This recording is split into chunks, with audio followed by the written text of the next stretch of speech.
It's a mess, it's a start, it's a flawed work of art. You're saying Four Corners Festival is bringing the four corners of the city together. So this is the launch of the 2016 festival. We started in 2012. This year we have 15 events. And with an organisation with no budget, no bank account and no staff, that's quite hectic. But we're very excited. We have some good things happening. I suppose in many ways it goes back to the legacy of this city and our troubles. Because during the troubles in the 70s and 80s especially, people really would have stayed within their own particular section of the city.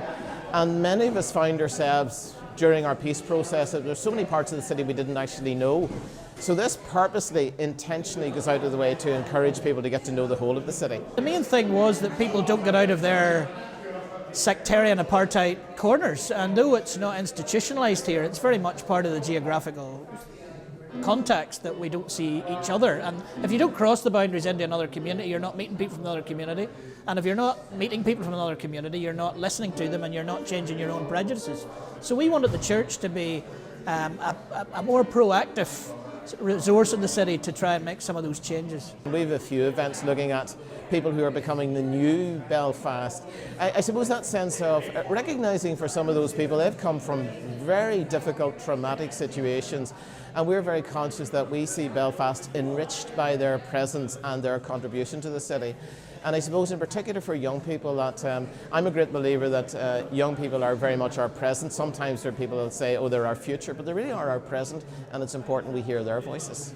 But even in conversations or radio interviews, we often hear our politicians, and there's a certain sense in which they're preparing their answer, not really listening to who else is being interviewed. We need to listen to what people are saying, what their stories are, to make better judgments on how we think about refugees or young people or people in the loyalist bands or people in whatever community they're doing whatever. So one of the things this year is to make sure that we hear all the voices of the city and even the streets of the city, because we're doing an event that looks at how artists listen to the city as they walk around it.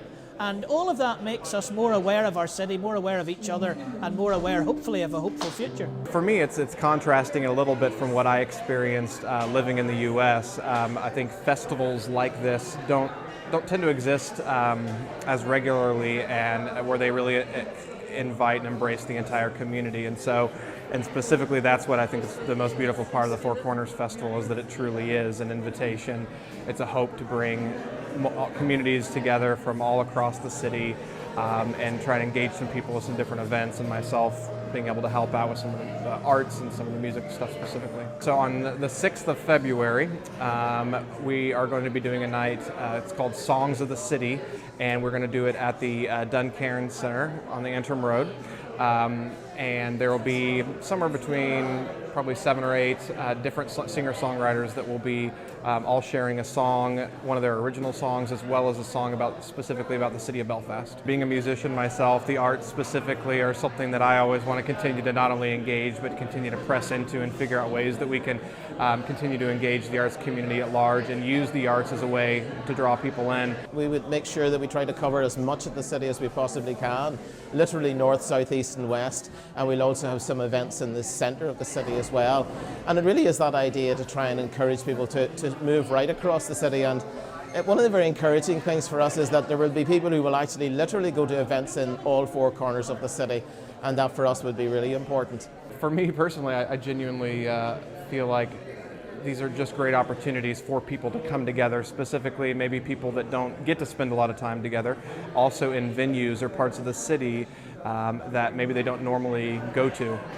In addition to that, I think that the Songs of the City is just a great opportunity for the arts to be able to engage people that are interested in that, as well as the young people. I think that that's one of the things that's really important to us, is figuring out how kind of the generational transfer of people really caring and hoping for reconciliation and the work of Four Corners, that we can also reach younger people as well. This is now the 4th year we're doing this.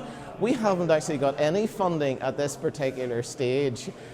We used our donation box last year, and we're relying on that. We have some money left over from last year, but we have absolutely no grants. We didn't have time to apply for grants, which is quite time consuming and a lot of administration to do that. We attempt as best we can to make all the events free. There's a donation box that's there at the door, and people are very generous with that, and that helps us with some of our funds. The best way to get the information is either Facebook as in Four Corners Festival or www.fourcornersfestival.com. There you can find out about all the events and daily updates on what's happening and who's been added to different, like the Songs in the City. There might be even more exciting artists who are added as the week goes on.